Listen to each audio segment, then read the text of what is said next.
Howdy, folks. It's Meandering Mike in the man cave of Menace. It's the middle of the late afternoon, and we are doing an unboxing of Grand Havoc. This is the Battle of Perryville, October of 1862. This is Volume 8 in Revolution Games, the American Civil War series. This is by designer Jeff Grossman. However, this is a blind swords system game, which the system designer is Hermann Luttmann. I think this may be the second game in this series that were designed by someone other than Hermann Luttmann himself.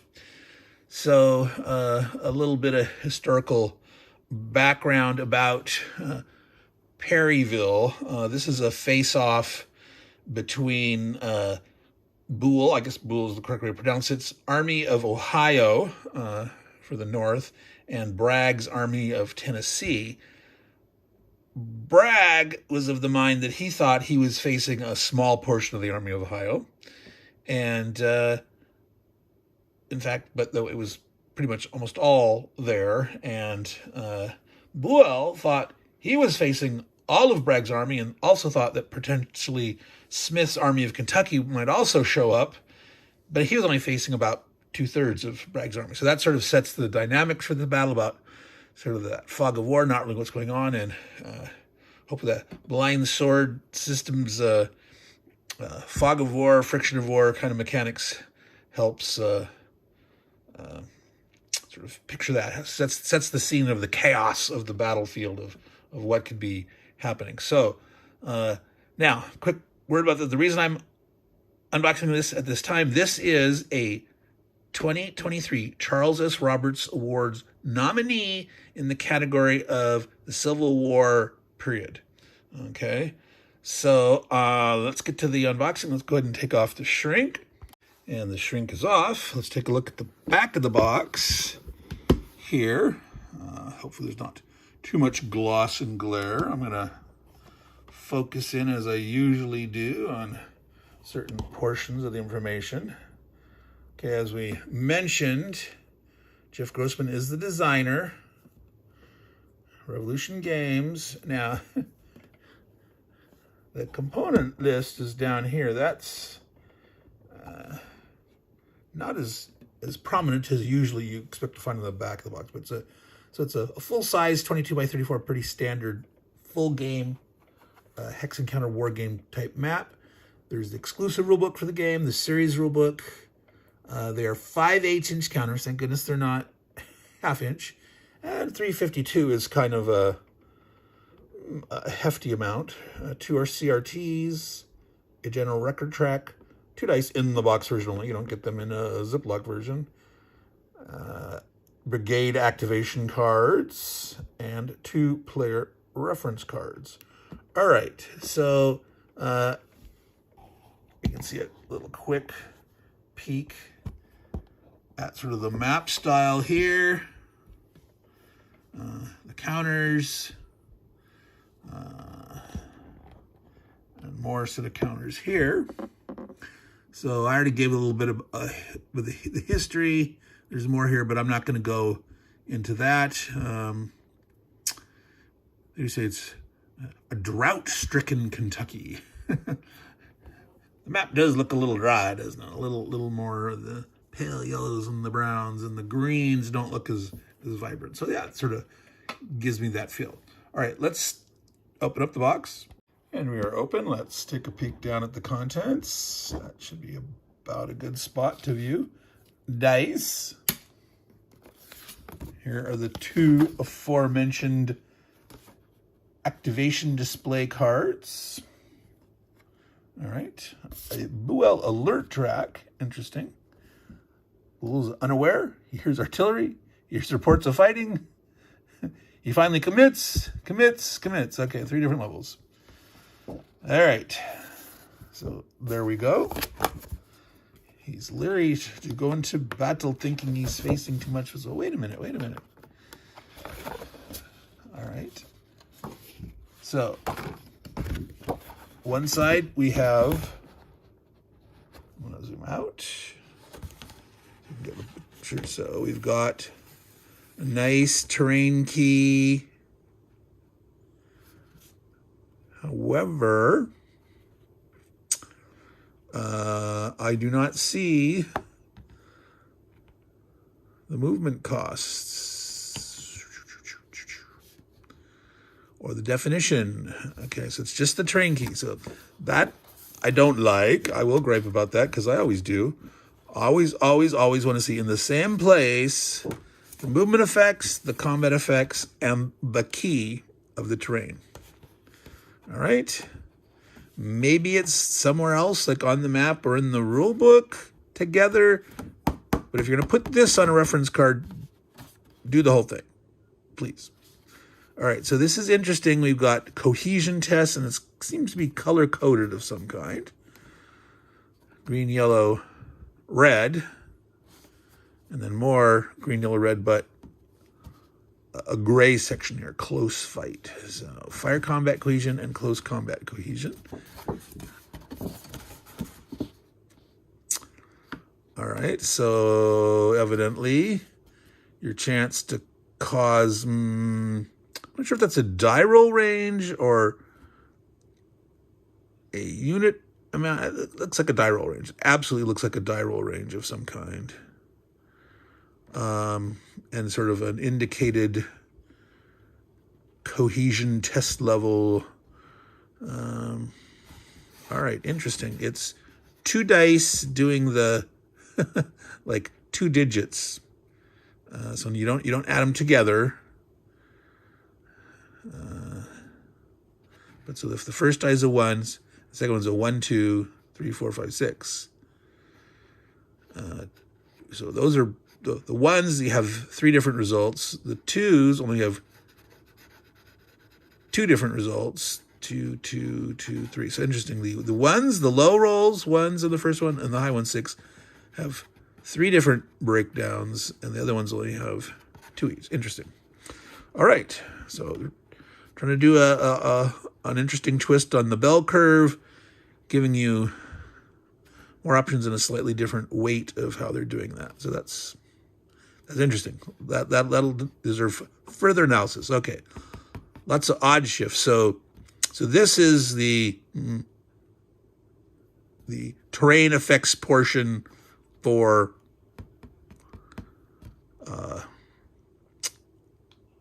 separately for fire combat and close combat shifts. Again, I would have liked to see that together somehow here. We still don't see what the movement effects are. So, all right, putting that aside there. So this is like what the cover sheet would be in the Ziploc version. And then this is a calendar, a victory point tracker, and a broken track. So for us box game owners, so they could just print one card like this and use it and do double duty in the Ziploc. So that's kind of a smart economy there. Player aid, sequence of play, train effects. Okay, so here is the train effects chart.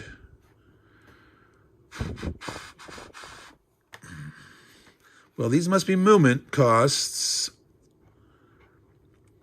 but not the combat shifts. So again, we got 3 things. They've got the name here, but not the picture.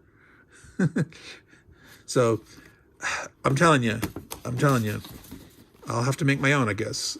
Have it all in one spot. Event descriptions for the Union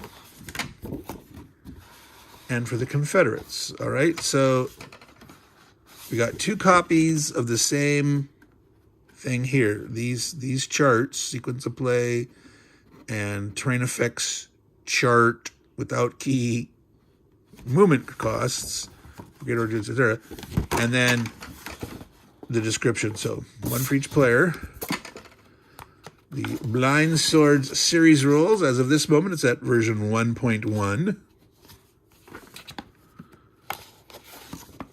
The exclusive rules. Okay, so these here look to be all black and white.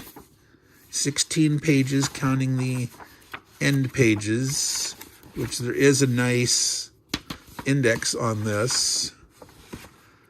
All right. I'm not going to look at detail at this one. I'm not going to look at super detail of this one, but... All right, we got art from Edmund Hudson, Charlie Kibler, and Mark Mahaffey. All right. This is in color. Examples, buildings, unit types. All right. So here's a description that includes the movement costs. So these movement costs stated here. There's also column shifts. So embedded in this is the things that is split out into 3 other charts, 3 other places. Now let's just magically turn this into a 1 page that's not textual. All right. A sequence of play, kind of like a detailed sequence of play there. Well, yes, no, not really. They talk about the artillery phase, but these all aren't other sequence of plays. Because that's interesting that they have a subsection called the artillery phase. Not just saying, well, about artillery. Well, no, this is the command decision phase. So they do have, wait. Okay. So these are the entries that are equivalent in the series rules. And so some are like, they don't have a 4.0 section. They don't have anything to say that adds to or counters what's in the series rules. But so who knows what 4 is, but in the main rules, they have sort of a detailed sequence. So we're talking about decision phase, artillery phase, chit draw phase. 5, 6, 7, 8, 9. So brigade orders, fire 10, 11, 12. So no section 13 in this one. All right, scenarios. Who the devil is Sheridan? Introductory scenario, 8 turns, the Battle of Perryville. That's the historical battle. Polk follows orders, an early Confederate attack. Crittenden's right hook. Buell's great day, an actual coordinated Union attack. All right. So, counters. Yeah, I know some of you like the eye candy first counters and maps and that stuff. I'll try to do that with the next unboxing I do for you impatient folks that want the goodies first. But here we go. So there appears to be 2 counter sheets. Yes, 2 counter sheets. They're color-coded by units, by their commander's name, Gooding, Harker, Fry, etc. So don't actually know what the parent unit's designation is. It may be on the... No. Here, we look at these leaders, and I'm not seeing... They've got a number, which is like a rating. So, and they've got, the individual unit, the 59th Illinois, the 75th Illinois, but what is this unit called here? So that's probably on those activation cards. You'll find the pictures of those. Let's verify that since I'm mentioning it. Of course, those are on the bottom of my pile over here now. No, interesting. It's just the left wing or the right wing. Here we go. These two. So the first corps, Jackson's division, Rousseau's division, Mitchell's, Schroff's, Sheridan's, etc. So we can see the organization here. So those individual units under Mitchell, his overall division, and then so Caldwell, Carlin, and Gooding, those were matched to the guys here. So this is a corps. This is Mitchell's division. Within it, Well, these brigades are regiments. I would say that they're regiments if there's 3 of them. What exactly was the organization at that time? And was it universal between divisions? Were they always... Did they have... I don't know. I am not a very deep learned man on the Civil War. I know bits and pieces from here and there, but interesting that this is just the right wing and the left wing.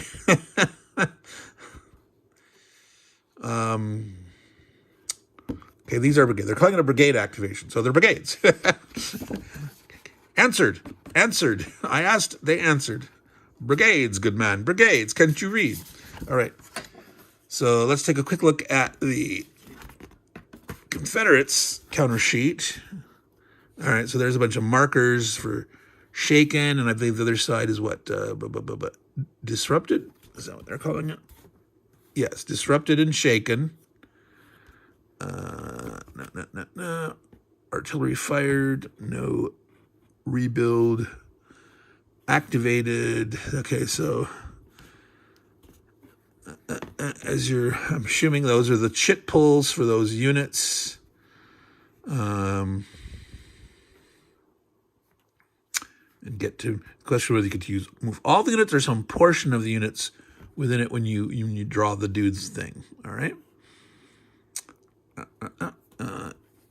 Rally, rebel yell, sure. These must be for events and stuff. All right. The map. So this is a Charlie Kibler map. All right. Revolution Games. So this is kind of a pretty broadly used Civil War style, a little bit reminiscent of Rick Barber style, but not.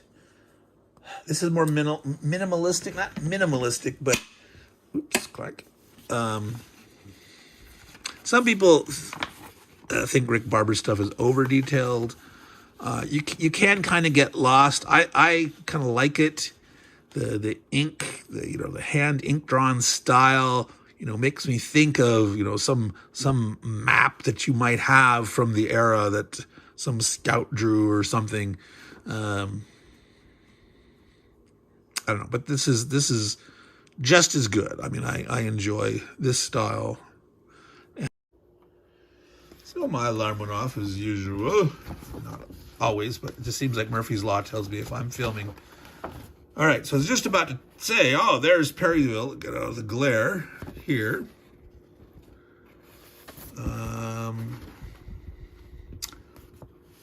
Squire Bottom, Doctor's Creek, Widow Bottom, Widow Gibson. Yeah, a lot of widows out here. The Widow Reynolds, Sam Bottom, Harmon. So all these farms, some of them we know the names of, some we don't. There's more Doctor's Creek. The Peters Farm.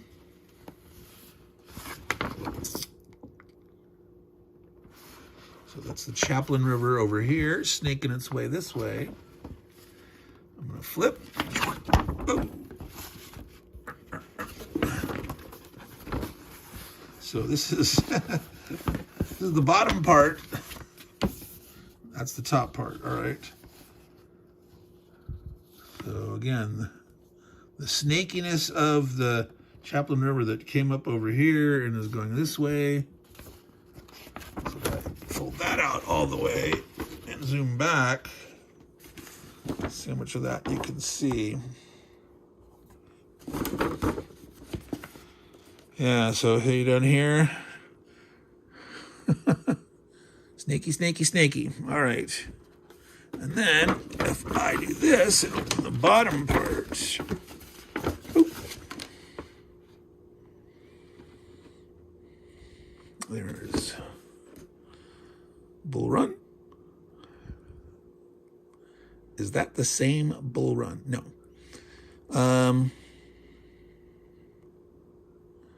Not at all. That's the map. And these are objectives. I am quite certain I saw that mark somewhere on one of the charts. So that's the map for the Battle of Perryville. Again, the game is called Grand Havoc, October 8th, 1862, between the Army of Ohio and the Army of Tennessee, Buell versus Bragg. And like I said, it's the 8th volume in the American Civil War series from Revolution Games. Blind Sword System. And again, this is a 2023 Charles S. Roberts Award nominee in the category of the Civil War period. Now, there's only 3 nominees in this category this year, which is odd, because I'm pretty certain there's been more than 3 Civil War games published in 2023 that should have qualified. So I don't know. I'm going to discuss that in a later video about my second portion on the Charles S. Roberts Awards in general, the 2023 process. So stay tuned for that. And coming up soon will be another unboxing of the last nominee. One I already did in the can quite a free while ago. So all you good folks out there, take care and ciao.